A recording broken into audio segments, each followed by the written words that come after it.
Assalamualaikum warahmatullahi wabarakatuh. Saya Saifur Rahman dari calon guru penggerak Angkatan 8 Kabupaten Cilacap. Video kali ini tentang modul 2.1 unggah tugas ruang kolaborasi kelompok A2.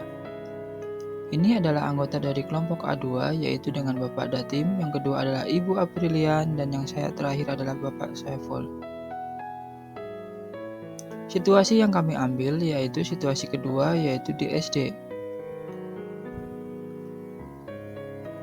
Pak Darmawan adalah guru sekolah dasar. Minggu depan ia akan mengajar murid-muridnya tentang cara kerja salah satu sistem organ tubuh manusia, yaitu sistem organ pencernaan.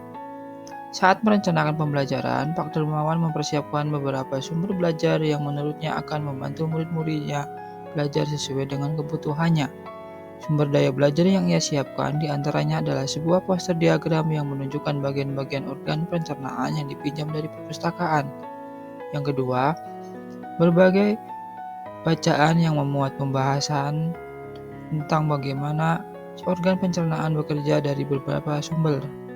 Ada beberapa buku bacaan dengan tingkat kesulitan yang berbeda-beda, artikel yang ia ambil dari majalah anak yang bahasanya yang lebih sederhana, dan yang terakhir adalah komik science. Minggu lalu, ia sudah menanyakan siswanya apakah ada yang punya. Selanjutnya, di kelas Pak Darmawan tidak ada komputer, maka Pak Darmawan untuk mencoba mengunduh lewat handphonenya sebuah video singkat yang menjelaskan tentang bagaimana cara pencernaan bekerja. Video ini kemudian ia tonton sebelumnya, ia memastikan isinya sesuai dengan cocok apa yang anak pahami. Dan kemudian ia simpan di handphone tersebut. Rencananya ia akan menunjukkan kepada video itu melalui handphone jika ada murid tertentu yang masih membutuhkan bantuan. Selanjutnya adalah Pak Darmawan juga membuat kartu-kartu pertanyaan yang dapat digunakan untuk membantu murid konstruksi sendiri pemahaman tentang cara kerja sistem pencernaan dengan cara menjawab pertanyaan.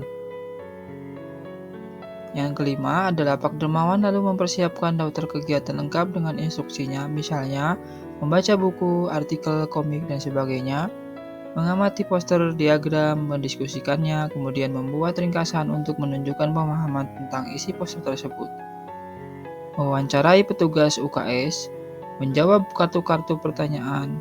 Aktivitas tersebut walaupun berbeda, namun semuanya bertujuan agar murid memahami cara kerja sistem pencernaan. Sehingga Pak Darmawan pun siap untuk mengajar.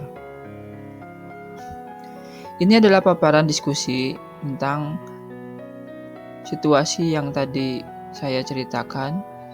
Ada 4 pertanyaan pemantik yang membantu kami untuk menjawab dan menganalisis dari cerita tadi. Yang pertama adalah, apakah kebutuhan belajar murid yang berusaha dipenuhi oleh guru tersebut? Yang kedua, bagaimana cara guru tersebut menentukan kebutuhan belajar muridnya? Yang ketiga adalah strategi pembelajaran berdiferensiasi apa yang digunakan. Yang terakhir adalah bagaimana guru tersebut melakukan penilaian. Oke, kita dimulai dengan pertanyaan yang pertama, apakah kebutuhan belajar murid yang berusaha dipenuhi oleh guru tersebut?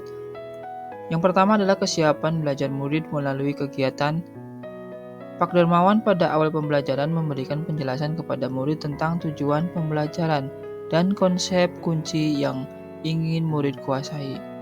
Yang kedua, Pak Darmawan kemudian melakukan asesmen awal dengan cara melakukan tanya jawab beserta memberikan contoh untuk memastikan seberapa paham murid tentang sistem organ pencernaan.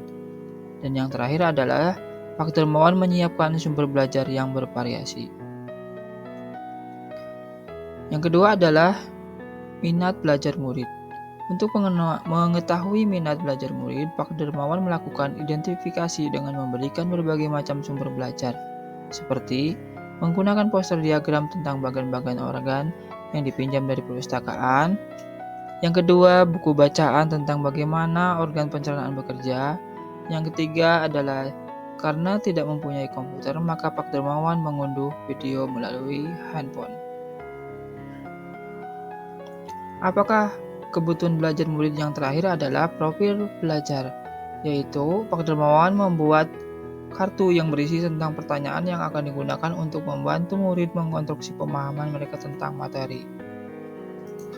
Pak Dermawan menyusun daftar kegiatan lengkap dengan instruksinya, misalnya membaca buku, artikel, komik, dan sebagainya, mengamati poster diagram dan mendiskusikannya, mewawancarai petugas UKS, dan yang terakhir adalah menjawab kartu-kartu pertanyaan. Pertanyaan pemantik yang kedua adalah bagaimana cara guru tersebut menentukan kebutuhan belajar murid. Yang pertama adalah dengan cara mengidentifikasi pengetahuan awal yang dimiliki murid dengan melakukan asesmen awal dengan observasi melalui tanya jawab serta memberikan pertanyaan pemantik. Yang kedua adalah menganalisa hasil asesmen awal untuk menentukan sumber belajar. Yang ketiga adalah merencanakan sumber belajar yang dapat memfasilitasi kebutuhan murid. Dan yang terakhir adalah membuat sumber belajar yang bervariasi untuk memenuhi kebutuhan murid. Pertanyaan selanjutnya adalah strategi pembelajaran berdiferensiasi apa yang digunakan? Nah, di sini pembelajaran diferensiasi itu ada 3. Yang pertama adalah konten, yang kedua adalah proses, yang terakhir adalah produk. Kita jelasin satu-satu. Diferensiasi konten di sini adalah guru mempersiapkan sesuai kebutuhan murid, yaitu kesiapan berupa adanya referensi belajar. Yang kedua, profil murid, mengakses informasi sesuai gaya belajar murid. Dan yang terakhir adalah minat, memfasilitasi kegiatan yang bervariasi. Sedangkan diferensiasi proses, kegiatannya itu berjenjang, kompleksitas berbeda. Sudut minat, mengaitkan dengan minat murid. Agenda individual, murid diberi kebebasan untuk memilih yang ada di daftar tugas. Variasi waktu yang berbeda, kegiatan bervariasi, visual, auditori, dan kinestetik, serta membuat kelompok-kelompok kecil. Diferensiasi produk, di sini ada pilihan yaitu dari produk yang dihasilkan, yaitu diagram alur sederhana atau presentasi tentang bagian-bagian pencernaan dan cara kerjanya. Bagaimana guru tersebut melakukan penilaian? Nah, di sini guru tersebut sudah melakukan 3 cara penilaian, yaitu assessment for learning, yaitu guru melakukan observasi dengan cara mengamati saat murid berdiskusi. Yang kedua adalah assessment of learning, membuat penilaian berjenjang, tier assessment, yaitu membagi siswa beberapa yang mengalami kurang pemahaman dengan tindakan yang berbeda. Yang ketiga adalah assessment as learning, yaitu melakukan refleksi dan menerima umpan balik dari murid. Di akhir presentasi kami ada tanggapan dan pertanyaan yang disampaikan dari kelompok lain, yaitu dari Bapak Sulasdi. Yang pertama adalah pada kegiatan Pak Darmawan yang tidak memiliki komputer, beliau menggunakan HP untuk menampilkan video dan diperlihatkan ke anak. Apakah hal tersebut termasuk minat atau kesiapan? Kelompok kami menjawab bahwa kegiatan di atas termasuk kesiapan belajar yang di dalamnya memfasilitasi kebutuhan murid dengan menganalisa minat mereka. Selanjutnya, yang pertanyaan yang disampaikan oleh Bapak Fauji yaitu bagaimana strategi merancang pembelajaran berdiferensi di SD? Jawaban kami adalah melakukan asesmen awal, kemudian merancang pembelajaran sesuai fase dan menggunakan metode pembelajaran sesuai kebutuhan belajar murid. Selain pertanyaan atau tanggapan dari kelompok lain, kami juga di akhir rukol ini adalah mendapat tambahan dari instruktur, yaitu berupa assessment of learning, menilai capaian pembelajaran, yang merupakan penilaian yang dilaksanakan setelah proses pembelajaran selesai. Yang kedua adalah untuk memberikan pengakuan terhadap pencapaian hasil belajar setelah proses pembelajaran selesai. Yang terakhir adalah ujian nasional, ujian sekolah, madrasah, dan lain-lainnya. Assessment for learning untuk perbaikan pembelajaran. Asesmen ini yaitu dilakukan selama proses pembelajaran berlangsung dan biasanya digunakan sebagai dasar untuk melakukan perbaikan proses belajar mengajar dan memantau kemajuan serta menentukan kemajuan belajarnya. Assessment for learning juga dapat dimanfaatkan oleh pendidik untuk meningkatkan performa dalam memfasilitasi peserta didik. Selanjutnya adalah assessment as learning sebagai sarana pembelajaran, yaitu ini sangat mirip dengan assessment for learning, yaitu sebagai formatif yang dilaksanakan selama proses pembelajaran berlangsung. Perbedaannya adalah asesmen as learning melibatkan peserta didik secara aktif dalam kegiatan penilaian tersebut. Dalam asesmen as learning, peserta didik juga dapat dilibatkan dalam merumuskan prosedur penilaian kriteria dan sebagainya. Salah satu contoh asesmen kinerja sebagai asesmen as learning adalah asesmen praktikum. Yang terakhir adalah worksheet atau lembar kerja LKS yang diberikan kepada siswa untuk dipakai sebagai sarana belajar peserta. Beliau juga menambahkan bahwa ada asesmen diagnostik. Asesmen diagnostik merupakan penilaian asesmen kurikulum merdeka yang dilakukan secara spesifik dengan tujuan untuk mengidentifikasi atau mengetahui karakteristik, kondisi, kompetensi, kekuatan, kelemahan model belajar peserta didik, sehingga pembelajaran dapat dirancang sesuai dengan kompetensi dan kondisi peserta didik yang beragam.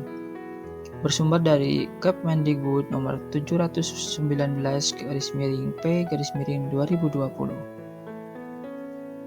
Selanjutnya adalah asesmen diagnostik informal, yaitu asesmen ini terjadi secara spontan sebelum pengalaman belajar baru dimulai. Misalnya guru dapat memanggil beberapa siswa dan meminta mereka untuk membagikan apa yang mereka ketahui tentang mata pelajaran tertentu. Dia juga bisa meminta siswa untuk menyelesaikan survei atau daftar periksa checklist sederhana untuk mengumpulkan informasi. Selanjutnya adalah contoh diagnosis standar, yaitu berupa survei, kuesioner, kemudian pretest, daftar periksa atau checklist, pengukuran berbasis kurikulum, serta slip masuk atau admit slip.